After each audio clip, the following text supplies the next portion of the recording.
tristesse arrive, je sais tu es là, toujours près de moi.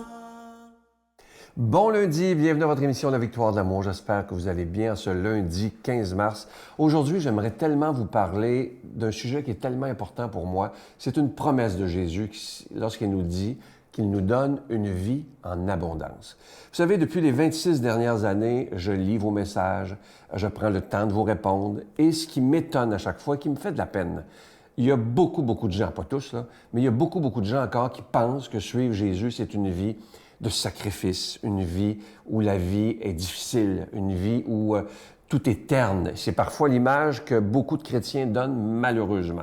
Et si notre Église, et s'il y a beaucoup de gens qui ont délaissé au fil des ans, au fil des décennies, c'est peut-être que les croyants que nous sommes, nous n'avons pas donné la bonne image de croyants. Parce que le Seigneur nous dit dans l'Évangile qu'il veut nous donner une vie en abondance, une vie où il est possible d'être heureux. On voit trop de faces de carême dans l'Église. Il faut avoir des gens qui sont souriants, qui ont le goût de vivre, qui ont le goût d'aider les autres, qui ont le goût de se dépasser, mais pas des gens qui sont toujours en train de parler, qui disent « Oui, mais ça va pas bien dans ma vie. » Non, non. Il est important qu'on donne une image où être croyant, on peut être heureux. Il y a trop... Vous savez que ça, je vous l'ai répété souvent, je vais le répéter toute ma vie. Le Seigneur dit dans la Bible, il est écrit, ce ne sont pas vos sacrifices qui me touchent, mais l'amour que vous avez les uns pour les autres. Ça, c'est tellement important. Moi, le rêve que j'ai, c'est le rêve de Jésus, hein, que tous soient un. Vous savez que, bon, il y a l'Église catholique, il y a les protestants, il y a les orthodoxes, bon, il y en a plein. Mais vous savez que le rêve de Jésus, c'est qu'un jour, on soit tous unis. Et ça, pour moi, c'est extrêmement important. C'est pas Sylvain Charon qui parle. Vous savez que quand on parle... À chaque année, il y a la prière pour l'unité des chrétiens. Et parfois, il y a des gens qui... Et on le fait, c'est le pape qui le demande. Mais il faut que je vous confie quelque chose, c'était pas prévu. Mais il y a des gens qui m'écrivent à toutes les semaines, pour me dire comment ça se fait que de temps en temps, vous avez un pasteur protestant dans une émission catholique. Bien, je vais vous dire une affaire. Moi, je suis content que le pasteur Joël soit là parce que je veux répondre à cette demande de Jésus qui dit que tous soient un. C'est facile de prier une semaine par année pour l'unité des chrétiens, mais si on ne fait rien, si on ne fait pas de gestes, qu'est-ce que ça donne? Alors, et je m'adresse à ceux qui disent « Comment ça se fait qu'un pasteur protestant, il est là pour rester, Joël? » Ça, je vous le dis. Parce que pour moi, c'est extrêmement important. Il fait un travail absolument magnifique et il faut arrêter d'être sectaire en disant « Il y a juste nous, les catholiques, là. » Non. Même le pape le dit, il faut s'ouvrir aux autres dénominations et il faut être beaucoup plus œcuménique parce que l'important, ce n'est pas ce qui nous sépare. L'important, c'est ce qui nous unit. Et ce qui nous unit, c'est Jésus lui-même. Alors, rappelons-nous, Jésus veut nous donner une vie en abondance. Il veut qu'on réponde à cette demande qu'il a depuis 2000 ans et on n'y est pas arrivé encore, que tous soient un. Et il veut aussi qu'on s'aime. Et c'est ça qui est le plus important. Qu'on arrête de juger. Mais lorsqu'il nous dit, on vous reconnaîtra à l'amour que vous avez les uns pour les autres.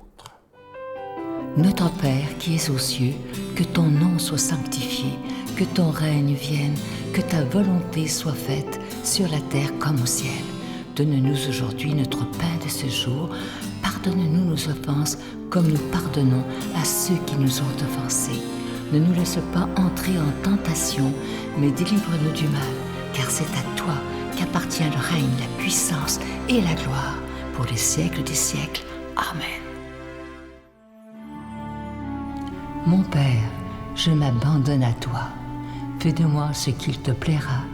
Quoi que tu fasses de moi, je te remercie.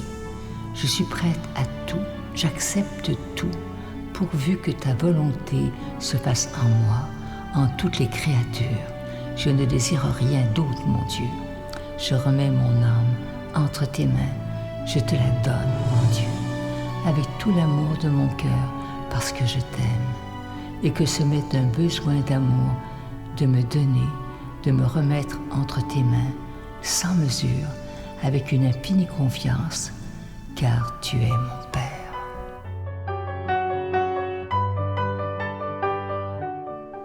Comme vous le savez, nous sommes en plein carême 2021. Vous savez aussi, ceux qui écoutent depuis longtemps, que pendant le carême, il n'y a pas de cadeau du mois avec un don. On vous demande, on vous suggère plutôt de faire un don, mais tout à fait gratuitement, sans rien attendre en retour, simplement parce qu'on aime Jésus et qu'on veut que sa parole soit annoncée comme il nous le demande dans l'Évangile. Et moi, je veux vous remercier de tout cœur de ce que vous ferez. Merci d'être des protecteurs de la foi et merci de votre don tout à fait spécial du carême. Je vous rappelle aussi qu'il est important de donner avec joie parce que Saint Paul dit dans une de ses lettres, « Dieu bénit celui qui donne avec joie. » Alors, je vous donne l'adresse, la Victoire de l'Amour, case postale 120, succursale Boucherville à Boucherville, le J4B 5E6, je vous la redonne, la Victoire de l'Amour, case postale 120, succursale Boucherville à Boucherville, le J4B 5E6, également par téléphone, par carte de crédit du lundi au vendredi de 8h30 à 16h30 dans le 514-523-4433, 523-4433 ou sans frais le 1-888-811-9291, 1-888-811-9291 et aussi sur notre site Internet. Vous savez que c'est une façon très rapide, sécuritaire et efficace de faire votre don, le www.lavictoiredelamour.org. Merci de tout cœur de donner des mains à la Providence. Vous savez que cette œuvre existe depuis maintenant 26 ans déjà. Je sais qu'il y en a parmi vous qui écoutent depuis les 26 dernières années. Je trouve ça absolument extraordinaire. Et ce que je trouve magnifique, c'est que de plus en plus de personnes écoutent la Victoire de l'Amour à tous les jours. Alors merci de votre don tout à fait spécial en ce carême 2021.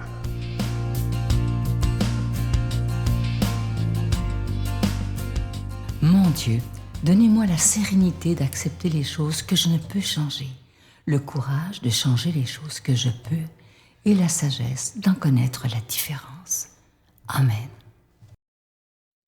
Aujourd'hui, la parole de Dieu est proclamée par notre ami, l'abbé Éloi Giard.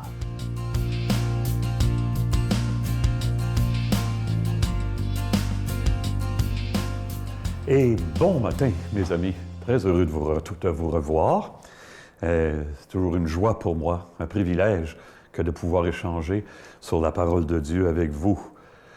Et aujourd'hui, il est question d'une guérison. Et évidemment, on aimerait que ça arrive plus souvent aujourd'hui. Hein? On va essayer de réfléchir dans ce sens-là, si vous voulez. On est à la mi-carême à peu près, là. Et ça veut dire que le temps avance, hein? Bon, alors Saint Jean, c'est l'évangéliste le plus profond, veut venir nous chercher dans ce qu'on a de plus intime. On est donc dans Saint Jean.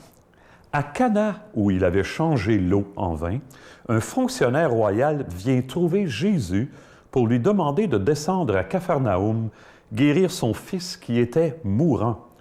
Jésus lui dit, « Vous ne pouvez donc pas croire à moins d'avoir vu des signes et des prodiges. » Le fonctionnaire royal lui dit, « Seigneur, descends avant que mon enfant ne meure. » Jésus lui répondit, « Va, ton fils est vivant. » L'homme crut à la parole que Jésus lui avait dite et il partit.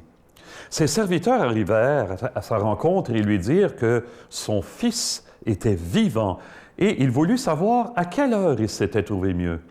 Et le père se rendit compte que c'était justement à l'heure où Jésus lui avait dit, « Ton fils est vivant. » Alors il crut avec tous les gens de sa maison. Un peu avant les fêtes l'an dernier, je jetais un coup d'œil dans le journal du samedi et je me suis arrêté sur la chronique d'une femme que j'aime bien lire. Elle a une très belle plume, bien sûr, puis elle suggérait quelques livres à acheter pour Noël. Et tout à coup, quelle n'est pas ma surprise de voir annoncer un livre de Christiane Singer, qu'elle recommandait. Christiane Singer, c'est une écrivaine française qui est morte trop tôt, hélas, du cancer, il y a quelques années. Et une femme profonde, une croyante, une chrétienne, qui était ouverte aux autres traditions religieuses, mais qui n'avait pas peur d'affirmer sa foi chrétienne. Et la chroniqueuse, elle parle du dernier livre que Christiane Singer a publié, qui s'appelle « Dernier fragment d'un long voyage ». Et la chroniqueuse dit ceci du livre, « Elle a su marier spiritualité et philosophie avec doigté, nous rappelant au divin en nous. » Ça m'a un peu surpris, parce que la journaliste ne parle pas de Dieu en nous. Et pourtant, Christiane Singer en parle. Hein. Elle parle du divin. La journaliste parle du divin en nous. Êtes-vous d'accord avec moi? Parler du divin, c'est plus flou. c'est moins engageant. Ça peut prendre n'importe quelle image. Hein. Dans notre Québec d'aujourd'hui, on n'ose pas trop se compromettre, dire qu'on croit en Dieu, en Jésus-Christ encore moins, en l'Évangile, bon, etc., etc. Hein. Donc, on s'organise souvent un Dieu à notre image. Vous vous souvenez-vous du commentaire terrible de Voltaire, ce Français qui a été un des plus grands démolisseurs de notre religion, un homme brillant. Hein? Vous vous souvenez du commentaire de Voltaire? Je l'ai déjà dit. Dieu a créé l'homme à son image et l'homme le lui a bien rendu. Et que c'est vrai. Nous autres aussi, on l'a fait à son image. Hein? Bien, Saint Jean nous propose un fonctionnaire qui vient trouver Jésus, fonctionnaire royal. Donc, le fonctionnaire est en haut de l'échelle sociale. Jésus, le fils du charpentier, il est en bas. Puis là, le fonctionnaire fait appel à Jésus, le guérisseur. Il le supplie, descends avant que mon fils meure. Il le supplie, mais il garde sa distance. Il ne veut pas trop se compromettre comme notre chroniqueuse. Hein? La manière dont je comprends, moi, en tout cas, l'Évangile de Jean, c'est avant tout rechercher l'intimité avec Jésus, avec Dieu. Vouloir demeurer en lui pour que lui demeure en nous. Hein? Dans l'Évangile de Jean, c'est très évident que l'humain ne va pas sans Dieu, ni Dieu sans l'humain. Il a besoin de nous aussi, en quelque part. Vous comprenez dans le sens dans lequel je dis, pas comme nous de lui. Alors, ce que Saint Jean veut, c'est qu'on découvre que Dieu, ce n'est pas celui qui nous surveille, mais celui qui veille sur nous, qui nous comprend, qui nous respecte, qui nous aide à croire que l'amour existe et qu'il peut tout. Ça nous mène vite au cœur de notre foi.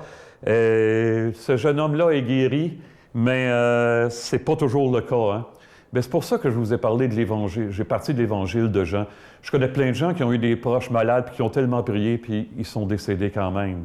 Mais l'intimité avec Dieu, c'est pour qu'on fasse l'expérience en quelque part. Puis là, garochez-moi pas des roches trop vite, là. Que la bonté la plus profonde est plus profonde que le mal le plus profond en nous. Il faut qu'on ait des gens autour de nous qui ont fait cette expérience-là. C'est comme ça qu'on traverse les épreuves qui nous font tant souffrir. Et j'en connais, faites-vous-en pas, des gens dont la vie a été fracassée par des épreuves terribles. Il faut qu'ils trouvent au-dedans d'eux des gens dont ils ont vraiment la sensation que la bonté est plus profonde que tout en eux. Ça les aide à croire qu'il y a autre chose et qui veut nous guérir d'une certaine manière à lui. Que Dieu nous bénisse en ce sens, lui qui est Père, Fils et Esprit Saint. Amen. Bonne vie, bonne guérison tout le monde. Je vous salue Marie, pleine de grâce. Le Seigneur est avec vous. Vous êtes bénie entre toutes les femmes, et Jésus, le fruit de vos entrailles, est béni. Sainte Marie, Mère de Dieu, priez pour nous pauvres pécheurs, maintenant et à l'heure de notre mort.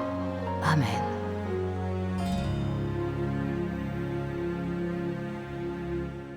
Je vous rappelle qu'en cette période du Carême 2021, il n'y a pas de cadeau du mois en échange d'un don. Je vous rappelle que le plus beau des cadeaux qu'on peut vous offrir, c'est d'avoir des émissions 7 jours par semaine. Et moi, je vous remercie de tout cœur de ce que vous ferez en ce Carême 2021 pour la victoire de l'amour. Merci d'être des protecteurs de la foi. Et je veux aussi m'adresser à ceux qui n'ont jamais donné, mais qui écoutent depuis des années. Moi, je vous demanderais, si c'est possible pour vous, bien entendu, de ne pas seulement être des spectateurs, mais de devenir des collaborateurs de la victoire de l'amour, afin qu'on puisse continuer d'annoncer la parole de Dieu par la télévision, par Internet, par tous ces moyens modernes qui rejoignent tant de personnes. Moi, ce que je trouve extraordinaire, c'est que chaque semaine, des centaines de milliers de personnes sont rejointes par la victoire de l'amour. Et ça, c'est grâce à vos dons. Alors, je vous remercie de tout cœur de donner des mains à la Providence. Merci d'être des protecteurs de la foi. Vraiment, j'ai demandé pardon à Jean pour tout le mal que je lui avais fait. Puis lui, il a fait pareil. Il m'a demandé pardon pour tout le mal qu'il m'avait fait. Et j'ai cru à ce pardon-là. Il donnait